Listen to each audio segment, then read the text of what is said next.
Good day everyone, and welcome to another episode of HALINA'T MATH-TUTO sa Dasmariñas North National High School. I am your teacher-lecturer for this day, Mr. Mark Rafael M. Arasga, and our topic is about nth term of an arithmetic sequence.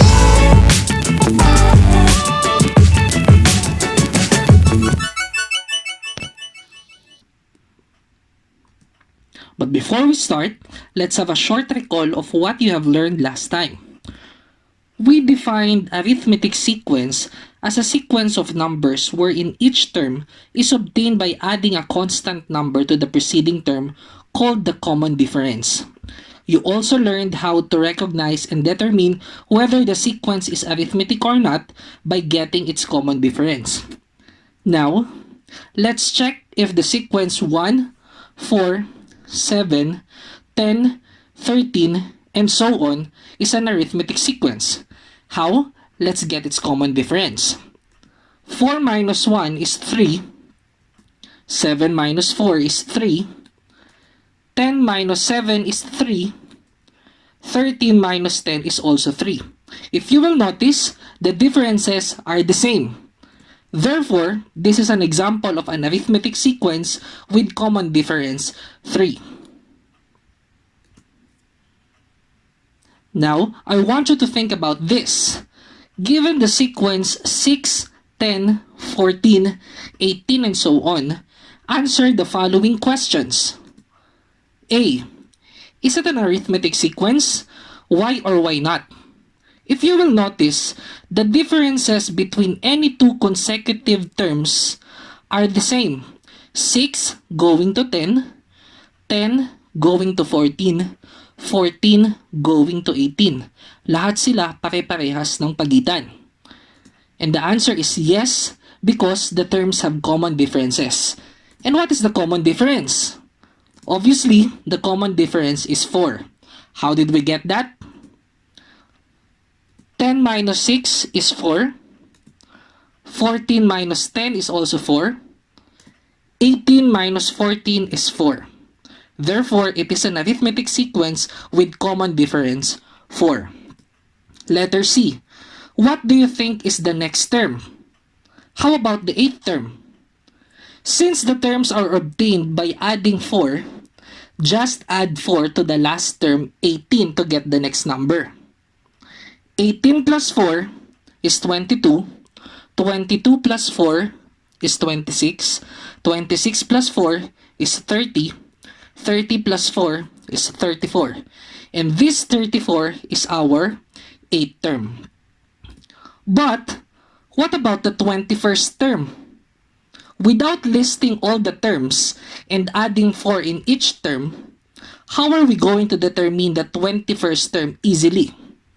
That will be our topic for today.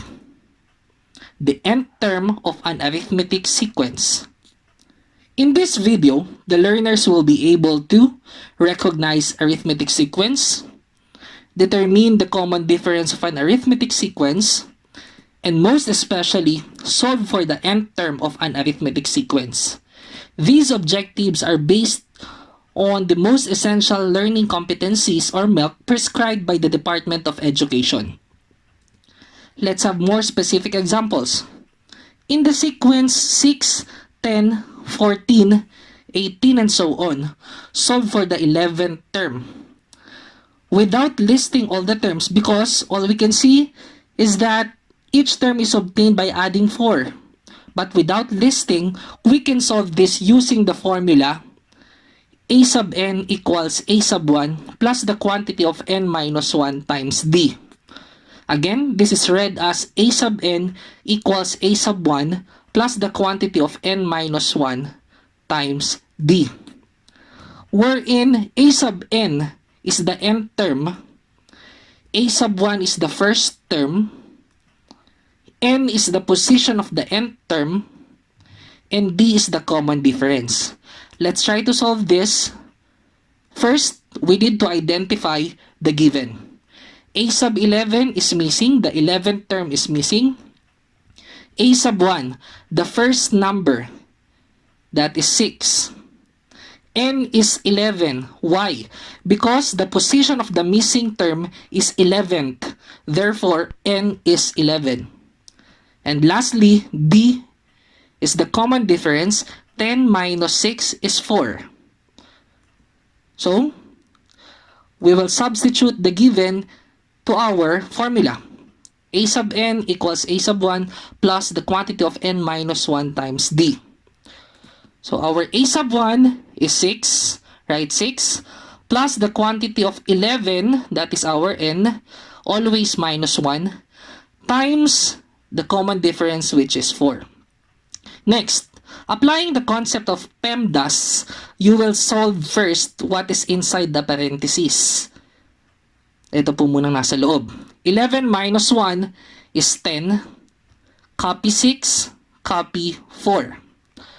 Next, 10 times 4, multiplication first, is 40. Copy 6. 6 plus 40, our final answer is 46.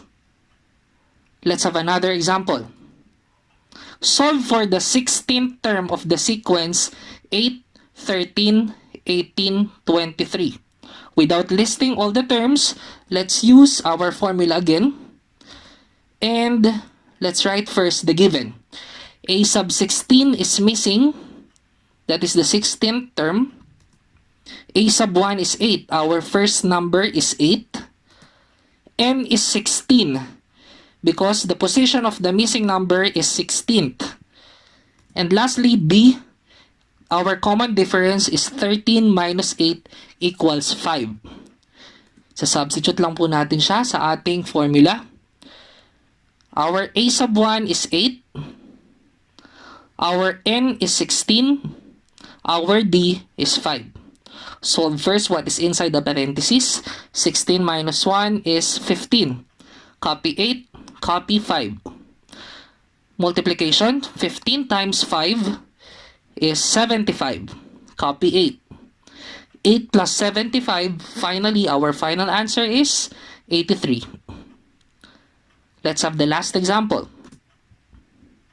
Solve for the 22nd term of the sequence 10, 7, 4, 1, and so on.